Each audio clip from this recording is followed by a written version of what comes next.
रहती थी तो सास बड़ी कंजूस थी, तो वो बहू को उतना ही कुछ सामान खाना बनाने में देती, जितना ज़रूरत होता था उससे ज़्यादा नहीं देती थी। तो बेचारी बहू खाना तो बना रही थी और उसमें कुछ मौज को खिलाने पिलाने के बाद उसके पास कुछ ज़्यादा बचता ही नहीं था। एक दो रोटी बच जाए तो वो अपना खा ले बाद में, उससे उसका पेट ही नहीं भरता था। लेकिन अब वो सास से क्या कहे, सास देती ही नहीं थी, जितना वो देती थी उसके बाद वो मांगती नहीं थी। अब रोज़ होते कई दिन बीत गए, महीनों बीत गए, रोज़ बेचारी आधा पेट खाना खा के वही एक दो रोटी खा खा के चलती रही, दुबली होती गई। एक दिन वो प्रेग्नेंट हो गई, तो फिर पहले प्रेग्नेंट हो गई तो उसको ज़्यादा भूख लगने लगी धीरे धीरे, तो ज़्यादा मन होता, लेकिन उसको वही एक दो रोटी बचती तो वही खाती रहती थी। फिर क्या हुआ कि जो है एक दिन उसको जब बच्चा और बड़ा पेट में होने लगा तो उसको और भूख लगने लगी, वो कहाँ से खाए। तो घर के बाहर पीछे खरबूजे का पेड़ था, तो वहाँ से वो सोची लाओ खरबूजा तोड़ के, और सभी है नहीं तो जान नहीं पाएंगी। तो गई पिछवाड़े, जब गई खरबूजा तोड़ने लगी उसके घर में नागिन आ गई, तो नागिन ने उनको खरबूजा तोड़ने को मना करने लगी, तो वो डर गई। फिर वो क्या कर पीछे खड़ी हो गई, लेकिन वो सोची कि अगर हम खाएंगे नहीं तो हमारी भूख नहीं मिटेगी, जब भूख नहीं मिटेगी तो बच्चे को, हमारा बच्चा कैसे बड़ा होगा। तो नागिन से कहीं ऐसा करो हमको एक खरबूजा तोड़ के खा लेने दो। कहीं नहीं हम तुम्हें खाने नहीं देंगे, कहीं हमारे पेट में बच्चा है और हम खाएंगे नहीं तो बच्चे को क्या खाएगा, तो कहीं खा लेने दो। कहीं नहीं, कहीं कि हमारी भी सास है नहीं और खा लेने दो। कहीं नहीं, तुम्हारी सास नहीं तो मुझे रखवाली के लिए रखा है कि किसी को एक भी खरबूजा खाने मत देना। तो कहें कि अच्छा ठीक है, अगर लेकिन हम नहीं खाएंगे तो जो हमारा बच्चा है वही नहीं बड़ा होगा तो क्या होगा। तो कहें कि अच्छा एक शर्त पे हम तुमको अपना खरबूजा एक देंगे। कहें क्या शर्त है, कहें कि जो तुम्हारा बच्चा है अगर हो जाए तो उसको हमको दे देना, जब हो जाए पैदा हो जाए तो वो भाई सोच में बहुत पड़ गई कि बताओ हमारे बच्चे के लिए खरबूजा और ये दे भी नहीं रहे, क्या करें हम, और बच्चे ही देना पड़ जाएगा। तो सोची कि एक बार बताओ अगर हमको खरबूजा खाने को नहीं मिलेगा, रोज़ हमारा पेट ही नहीं भरेगा तो बच्चा ही नहीं होगा, जब हमारा बेकार हो जाएगा तो हम करेंगे क्या। तो इससे अच्छा चलो ठीक है नागिन ही ले लेंगे बच्चा हमारा। तो कहीं ठीक है दे देंगे। उसके बाद रोज़ उनको खरबूजा नागिन बढ़िया खाने को देती, रोज़ वो खा लेती। खाते खाते 9 महीने बीत गए, उनके लड़का हो गया। जब लड़का हुआ तो सास बड़ी खुश हो गई, सास जो है खूब माना कराई वराई। उसके बाद नागिन आ गई, कहने लगी अब बच्चा दो हमें। तो कहने लगी कि अरे अभी छठी वठी तो हो जाए तो फिर ले जाना। तो कहीं अच्छा ठीक है भाई, फिर छठी हो गई तो फिर आई नागिन मांगने। तो कहीं अच्छा रुको भी बरहा तो हो जाने दो तो फिर ले लेना।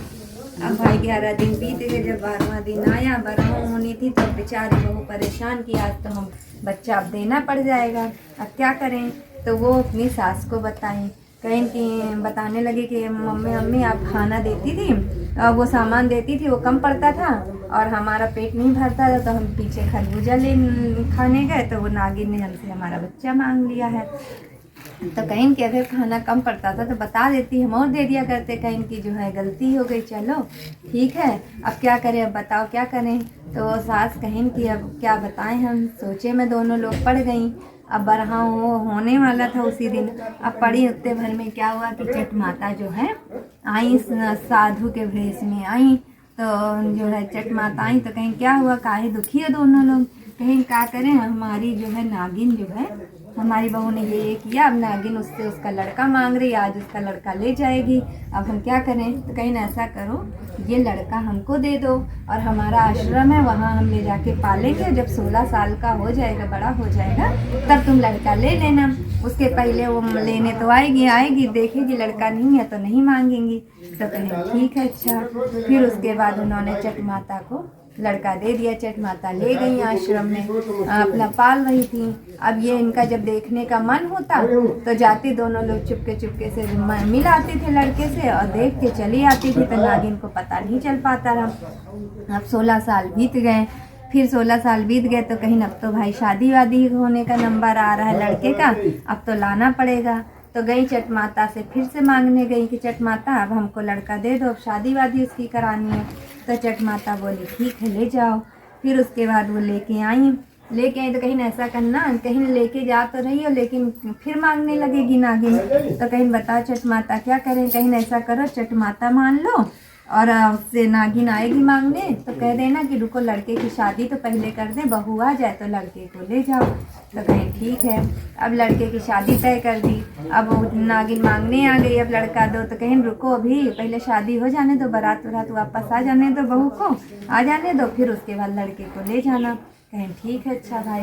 अब शादी हो गई, बारात गई, बढ़िया दुल्हन उल्हन आ गई घर में अच्छे से। अब चट कहा ही था कि सोमवार के दिन चट माता माने हो, चट माता खिलाना और ऐसा करना कि नागिन को भी न्योता दे देना।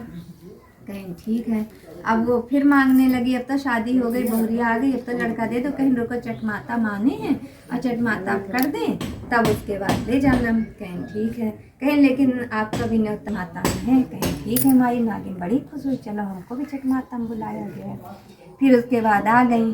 अब चट माता की पूजा शुरू हो गई, सब खा पी लेन। अब बहुरिया जो है उनके बहुरिया कहें कि जो है चट माता ने कहा था कि जब तुम्हारे नागिन जब के पैर छुओगी, सबके पैर छू के आशीर्वाद लोगी, और जब तक वो बहुरिया वो नागिन तुमको आशीर्वाद पुत्र होने का ना दे तब तक उसका पैर मत छोड़ना। कहें ठीक है। अब नागिन कह रही है जो है सदा सुहागन रहो और खूब धन गृह लक्ष्मी सब तुम्हारे घर में आए।